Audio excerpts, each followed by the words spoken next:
Hello दोस्तों, मैं हूं सनम सिंह रावणा राजपूत। मेरे चैनल का नाम है प्रेमी रावणा राजपूत रिएक्शन वीडियो। करते हैं वीडियो चालू।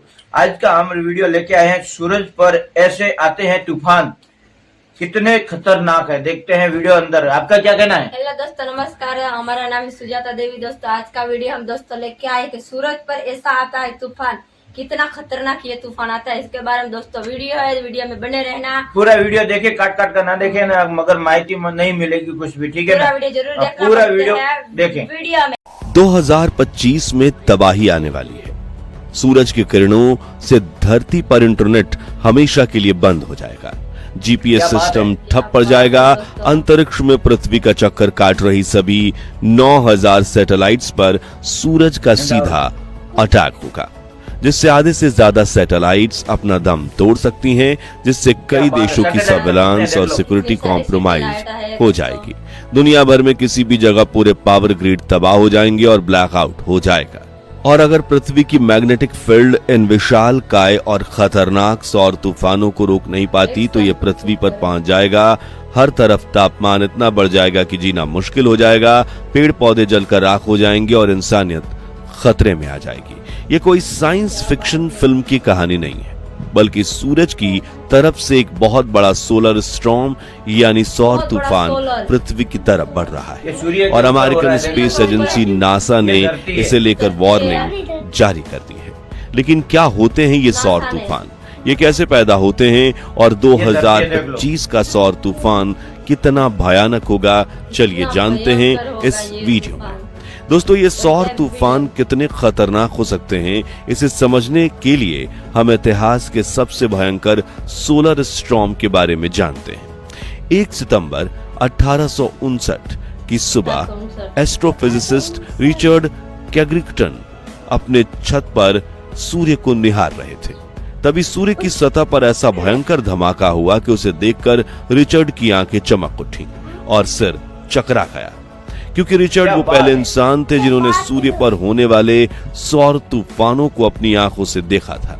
रिचर्ड ने तुरंत इस घटना के बारे में अपने वैज्ञानिक दोस्तों को बताया, लेकिन उन्होंने कहा कि 150 मिलियन किलोमीटर दूर सौर मंडल के केंद्र में होने वाले धमाके से पृथ्वी को भला क्या ही फर्क पड़ेगा। लेकिन फिर जो हुआ उसने पूरी दुनिया के होश उड़ा दिए। दरअसल चार्ज पार्टिकल्स और मैग्नेटिक फील्ड से भरी ये सोलर फ्लेयर्स यानी सौर तूफान काफी तेजी से पृथ्वी की तरफ बढ़ने लगा और सिर्फ 17.5 घंटे में ये पृथ्वी की मैग्नेटिक फील्ड यानी चुंबकीय क्षेत्र से आकर टकरा गया। तभी चारों ओर आसमान खूबसूरत रंगों से चमक उठा यानी ऑरोरा। लाइट्स दिखाई देने लगी, हर तरफ इतनी रोशनी फैल गई कि लोगों को रात में दिन का अनुभव होने लगा। लेकिन ये नजारा सिर्फ तूफान के पहले की शांति थी। फिर जैसे जैसे सौर तूफान पृथ्वी के वातावरण में दाखिल हुआ, वैसे वैसे सभी इलेक्ट्रिकल डिवाइसेस फेल होने लगे। अब दोस्तों, उस दौर में दुनिया में काफी कम इलाकों में बिजली हुआ करती थी और उसका सबसे ज्यादा इस्तेमाल टेलीग्राफ मशीन्स के संदेश भेजने के लिए किया जाता था, जिसके लिए कुछ बड़े शहरों में ही बिजली के खंभे लगाए गए थे। मगर उस वक्त तो मानो हवा में ही बिजली फैल गई हो, क्योंकि अमेरिका में मौजूद टेलीग्राफ मशीन्स बिना बैटरी के ही यूरोप में मैसेज भेज रही थीं। वहीं पेरिस में तो इस करंट की मात्रा इतनी बढ़ गई कि टेलीग्राफ मशीन्स से चिंगारियां निकल रही थी, जिससे कई ऑपरेटर्स को भी बिजली का झटका लगा और कुछ मशीन्स ने तो धमाके के साथ आग पकड़ ली और जलकर राख हो गईं। बिजली के खंभों में, ट्रांसफॉर्मर्स में धमाके हुए और टावर्स ने आग पकड़ ली। इलेक्ट्रिक डिवाइस में फैल रहे हाई वोल्टेज करंट की वजह से लोगों की भारी मात्रा में इलेक्ट्रिक शॉक लगे। हॉस्पिटल में भी इलेक्ट्रिक डिवाइस बंद पड़ गए, जिससे हजारों लोगों की जानें चली गईं। वैज्ञानिकों ने इस घटना को कैरिंगटन इवेंट नाम दिया, जिसने उस वक्त पूरी दुनिया को हिलाकर रख दिया था, क्योंकि उस दौर में हमें सूरज के बारे में इतनी जानकारी भी नहीं थी और ना ही एडवांस टेक्नोलॉजी। इसलिए कई लोग तो महीनों तक ये मानते रहे कि जल्द ही पृथ्वी का विनाश हो जाएगा।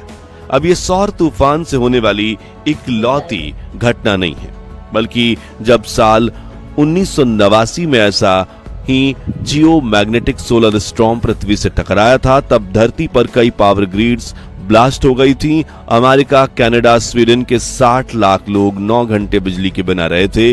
साथ ही पृथ्वी की परिक्रमा कर रही हजारों सैटेलाइट्स को नुकसान पहुंचा और दर्जनों सैटेलाइट तो तुरंत आउट ऑफ सर्विस हो गई थी। इससे अरबों डॉलर का नुकसान हुआ और पूरी दुनिया का कम्युनिकेशन एक दूसरे से काफी प्रभावित हुआ। अब उस समय तो इंसान इतनी टेक्नोलॉजी का प्रयोग भी नहीं करते थे, लेकिन आज तो टेक्नोलॉजी ही हमारा जीवन बन चुका है। पृथ्वी की ऑर्बिट में हजारों सैटेलाइट्स घूम रही हैं। ऐसे में अगर आज कोई ताकतवर सौर तूफान पृथ्वी से टकराया तो ये पृथ्वी पर काफी ज्यादा तबाही मचा सकता है और हमसे इंटरनेट छीन सकता है। इसका एक उदाहरण हमें फरवरी 2011 में देखने को मिला, जब एक शक्तिशाली सोलर फ्लेयर ने पूरे चीन में रेडियो कम्युनिकेशन को बाधित कर दिया, जिसके बाद 2017 में आए सौर तूफान ने पृथ्वी पर satellite based GPS navigation system को तबाह कर दिया। लेकिन ये सब घटनाएं तो सिर्फ एक ट्रेलर थी, क्योंकि नासा की माने तो 2025 में आने वाला सौर तूफान साल 1859 के सोलर स्टॉर्म से 100 गुना ज्यादा खतरनाक होने वाला है। इस वक्त तो हम टेक्नोलॉजी के युग में जी रहे हैं। हर किसी के घर में दर्जनों इलेक्ट्रिकल डिवाइस हैं, मोबाइल में इंटरनेट है और हर तरफ बिजली दौड़ रही है। यानी जिन टेक्नोलॉजीज के बल पर आज हम जी रहे हैं, वही टेक्नोलॉजीज हमारी मौत का कारण बन सकती हैं। लेकिन सूर्य से छोटे बड़े सौर तूफान तो हमेशा आते रहते हैं। उन्हें पृथ्वी की मैग्नेटिक फील्ड भी झेल लेती है। तो फिर इन दिनों भविष्य में आने वाले सौर तूफानों को लेकर इतना डर क्यों है? तो इसका जवाब छिपा एक बेहद दिलचस्प प्रक्रिया में, जिसे कहा जाता है सन साइकिल यानी सौर चक्र। दरअसल सूर्य का व्यवहार एक खास पैटर्न पे चलता है, जो हर साल लगभग 11 साल में दोहराया जाता है। इस दौरान सूर्य की सतह पर चुंबकीय गतिविधियां तेज हो जाती हैं, यानी सूर्य में ज्यादा धमाके और ज्यादा सौर तूफान और ज्यादा सोलर फ्लेयर्स पैदा होते हैं। हर 11 साल में सूर्य अपने चुंबकीय ध्रुव को उलट देता है, यानी सूर्य का उत्तर ध्रुव दक्षिण बन जाता है और दक्षिण ध्रुव उत्तर। इसी दौरान सूर्य के सतह पर ब्लैक स्पॉट्स यानी सन स्पॉट्स बनने लगते हैं, जो सौर तूफानों के पैदा होने का पहला संकेत होते हैं। वैज्ञानिकों के अनुसार अभी सूर्य अपने 25th सन साइकिल के चरम पर पहुंच रहा है, जिसकी शुरुआत दिसंबर 2019 के आसपास हुई थी और इसी पीक के दौरान 2025 में एक महाविनाशकारी सौर तूफान आने की संभावना जताई जा रही है। अब हैरानी की बात यह है कि हर सन साइक्लिन के पिक पर कुछ तूफान मामूली होते हैं, तो कुछ इतने खतरनाक होते हैं कि पूरी मानव सभ्यता को प्रभावित कर सकते हैं।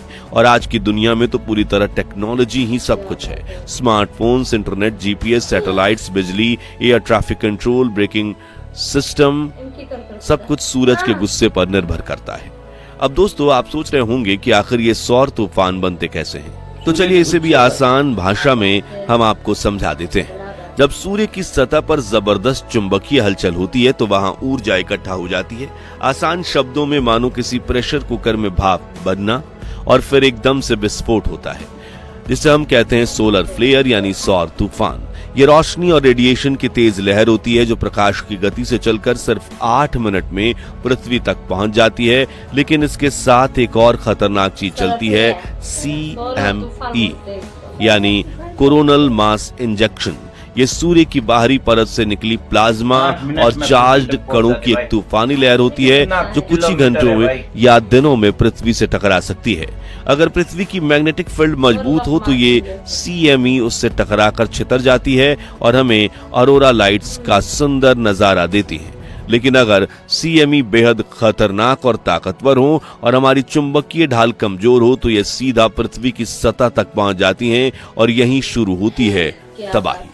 2025 के लिए वैज्ञानिकों को डर है कि इस बार कोरोनल मास इंजेक्शन इतना ताकतवर होगा कि यह पृथ्वी की मैग्नेटिक फील्ड को चीरते हुए हमारे सारे इलेक्ट्रॉनिक सिस्टम्स को हिला देगा। इससे हजारों सैटेलाइट्स खराब हो सकती हैं, इंटरनेट बंद हो सकता है, मोबाइल नेटवर्क ठप पड़ सकता है, प्लेन्स रास्ता भटक सकते हैं और अस्पतालों की लाइफ सपोर्ट सिस्टम तक रुक सकती है। सोचिए, अगर एक दिन के लिए पूरी दुनिया का डिजिटल सिस्टम बंद हो जाए तो क्या होगा। इतना ही नहीं, कुछ वैज्ञानिकों ने चेतावनी दी है कि अगर इस बार का सौर तूफान पृथ्वी पर सीधे टकरा बात गया है। तो 200 ट्रिलियन डॉलर से ज्यादा का नुकसान हो सकता है, यानी पूरी दुनिया की अर्थव्यवस्था एक झटके में चरमरा जाएगी। अमेरिका, भारत, जापान जैसे टेक्नोलॉजिकल देश के लिए यह सोलर स्टॉर्म किसी डिजिटल सुनामी से कम नहीं होगा। लेकिन क्या हम इस खतरे से बच सकते हैं? जवाब है शायद हाँ और शायद नहीं, क्योंकि हम सूरज को रोक नहीं सकते, लेकिन हाँ, हम पहले से अलर्ट रह सकते हैं। नासा और इसरो जैसी स्पेस एजेंसियां लगातार सूर्य की गतिविधियों पर नजर रख रही हैं ताकि समय रहते चेतावनी दी जा सके। सही बात लेकिन है। जब सूर्य गुस्से में आता है तो उसके सूरज सामने कैसे धरती की रोक कोई पाए हम? तकनीक बहुत छोटी लगने लगती है। इसलिए दोस्तों, ये वक्त है तैयार रहने का। सौर तूफान केवल एक वैज्ञानिक घटना नहीं बल्कि एक ग्लोबल अलार्म है जो हमें ये याद दिलाता है कि जितनी ऊंची हमारी टेक्नोलॉजी की उड़ान है, उतनी ही ज्यादा जरूरत हमें प्रकृति को समझने और उससे संतुलन बनाए रखने की भी है। और फिलहाल हम यही उम्मीद करेंगे कि सूर्य ज्यादा खतरनाक सौर तूफान हमारे पृथ्वी तक ना भेजे, वरना हम इंसानों की बनाई टेक्नोलॉजी को फेल होने में महज कुछ मिनट लगेंगे और इससे होने वाले नुकसान से हम कई दशक पीछे चले जाएंगे। तो क्या भविष्य में हम इंसान पृथ्वी के विनाश का कारण बनेंगे, या कुदरत खुद ब्रह्मांड में होने वाली भयंकर घटनाओं के चपेट में लेकर पृथ्वी पर इंसानियत का सर्वनाश कर देगी? अपनी राय हमें कमेंट्स में बताइए। ये वीडियो इन्फॉर्मेटिव लगी हो तो इसे जितना हो सके लाइक और शेयर करके ये खबर सभी तक पहुंचाइए और अगले अपडेट्स के लिए चैनल को सब्सक्राइब करके पास वाली घंटी जरूर बजा दीजिए। जय हिंद, जय भारत। दोस्तों ये वीडियो तो खत्म हो गया है, मगर सूर्य जब क्रोध में आएगा ना तो आप पृथ्वी वाले किसी को भी रोक नहीं सकेंगे, क्योंकि सूर्य एक सबका गुरु है और सबका भगवान है, ठीक है ना। और सूर्य के बिना तो जीना बेकार है, ठीक है ना। हाँ, और सूर्य के बिना तो सब विफल है। और जब वो क्रोध में आएगा ना, ऐसे क्रोध में, आ सकता तो है। वो इसको रोकना इंसानों की बस की बात नहीं है। तो ऐसा काम करे जो इसको धरती के ऊपर शांत वातावरण रखे और पेड़ पौधों को उगाएं, पेड़ पौधों को बना के रखें, ठीक है ना। वातावरण अच्छा बना के रखेंगे तो सूर्य भगवान शांत रह सकते हैं। आपका क्या कहना है? हेलो दोस्तों, ये सूर्य वाला वीडियो खत्म हो चुका है। जो सूरज को हेलो दोस्तों, पेड़ पौधे लगाना चाहिए। और ये हमारा वीडियो आपको कैसा लगा है दोस्तों, ये कमेंट सेक्शन में आप बता सकते हैं। एक नए वीडियो में आप सभी के साथ मिलाकात होगी दोस्तों, तब तक ले जय श्री राम। ये वीडियो कैसे देख हमें दूसरा पार्ट लाते रहेंगे। ये वीडियो तो खत्म हो गया है। मिलते जय हैं। श्री राम। खत्म हो गया।